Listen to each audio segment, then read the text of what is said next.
자, 여러분 안녕하십니까? 오늘은 문재인 정부의 부동산 정책적인 측면에서 여러 가지 규제의 규제를 거듭하고 있는데 좀 어려운 말로 토지 공개념. 이 토지 공개념을 실시하기 위해서 문재인 정부에서는 부동산 정책을 한마디로 표현하면 투기와의 전쟁이라고 얘기를 하고 있습니다.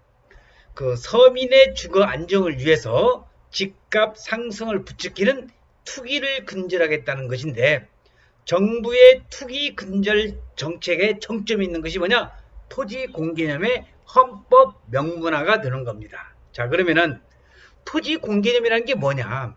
토지의 공공적 사용을 위해서 사유재산권을 규제할 수 있도록 하는 개념이나 사상이라면서, 토지의 사유화가 이루어진 상태에서 토지의 공공적 목적과 합리적 이용에 대한 그러한 정치적, 제도적 보완을 목적으로 제시되는 개념이 토지 공개념이라고 할 수 있겠습니다.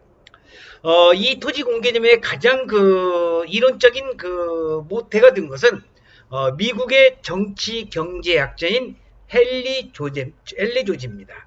제가 한때 대학원에서 이런 강의를 할 때, 토지에 대한 강의를 할 때 토지 공개념을 가지고 한참 동안 강의를 한 기억이 나는데, 19세기 미국의 헨리 조지가 제시한 이래 각 나라에서 다양한 방식으로 적용되어 왔습니다. 한국에서는요, 1945년 해방 후에 농지계획법에 토지 공개념이 적용되어서 농사를 짓지 않는 지주의 소유를 제한한 바 있으며, 그러니까 경자 유전의 원칙이 되겠죠. 1976년에는 토지 공개념의 용어가 정책에 반영되기 시작했고, 1987년에 바로 우리 토지 공개념이라고 하는 3법이 있었죠. 3법, 택지 소유 상한에 관한 법률, 개발이익 환수에 관한 법률, 그 다음에 토지 초과 이득세법, 이런 것들이 이제 1989년에 제정됐는데, 이것은 전부 다 헌법에 위배된다고 해서 판결을 받았고, 그렇지만 헌법 개정안에는 명시적으로 토지 공개념이 반영되어 있다는 것도 참고적으로 알아두시면 좋겠습니다. 자, 또 추미애 전에 민주당 대표는 대한민국 경제가 기대의 추구 덫에 걸려서 투기가 만연하고 불평등과 양극화가 심화되고 있다면서 토지 공개념이 꼭 필요하다고 강조를 했습니다. 청와대가 헌법 개정안을 공개하면서 사회적 불평등 해소를 위해서 토지 공개념의 개념을 명확하게 규정하겠다고 밝힌 것도 이와 같은 맥락이라고 볼 수 있겠습니다. 자, 전례 없는 그런 토지 공개념의 헌법 명문화입니다. 서민 주거 안정을 위해 투기를 뿌리꽂겠다는 문재인 정부의 정책의 당위성은 토를 달 일이 아니지만, 하지만 정책이 잘못된 진단에 기인한다는 점이 우려스럽습니다. 일부 투기 세력이 가세한 측면도 없지 않아 있지만은, 집값 상승은 공급 부족과 시중에 넘치는 유동성, 새집 선호 등이 복합적으로 작용하고 있어서입니다. 토지 공개념이 투기를 잡는 전가의 보도, 집안 대대내로는 보물이라는 인식도 문제가 있고, 그 후유증을 제대로 감안하지 않아서입니다. 최근에 토지 공개념을 둘러싼 논란은 핵심을 벗어나 많은 오해를 낳고 있는데, 이런 공공의 목적을 위해서 토지 소유권을 일부 제한할 수 있다는 취지는 1919년에 독일의 바이마르 헌법에서 비롯됐던 겁니다. 그렇지만 공공의 목적을 위한 소유에 대한 취지를 살리는 것과 개인의 재산권 침해 소지가 있는 토지 공개념을 헌법에 명문하는 것은 별개의 문제라고 생각합니다. 선진국에서 토지 공개념을 헌법에 명문하는 경우는 거의 없습니다. 토지의 공공성 못지않게 바로 민주주의 사회에서는 개인의 재산권 보호도 중요하기 때문입니다.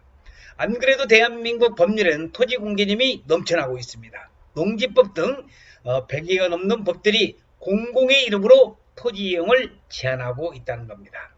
이러한 상황에서 토지 공개념을 헌법 명문화는 규제를 강화하기 위한 정부의 포석이라는 관측이 제기되고 있는데, 이미 헌법재판소에서 위헌과 헌법 불일치 판정이 난 택지 소유 상한제, 토지 초과 이득세법 이런 것을 다시 살리려는 그런 의도가 아닌가 싶습니다. 규제가 밀어올리는 집값은 토지 공개념이 필요성을 역설하는데 이용됐던 수치도 객관성이 떨어집니다.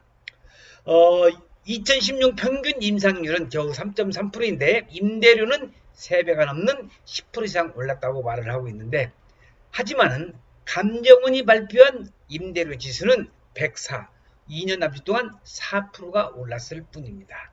강남구 등 일부 지역에 국한된 임대료 상승을 전국적인 상황으로 확대 해석한 것으로 볼 수가 있겠습니다.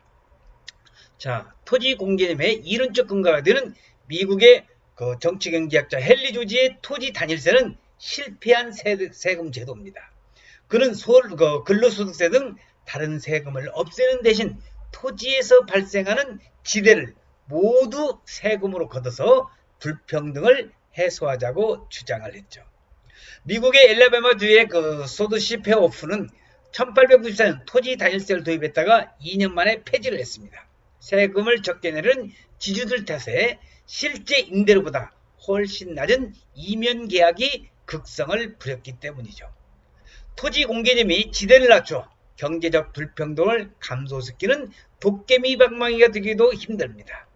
토지 구입과 개발에 따른 위험을 고려해주지 않고 개발 이익을 거둬들인다면 부동산 시장 자체가 위축이 될 게 뻔한 사실입니다. 부동산 가격은요, 투기보다는 오히려 정부 규제와 정책에 더 큰 영향을 받습니다.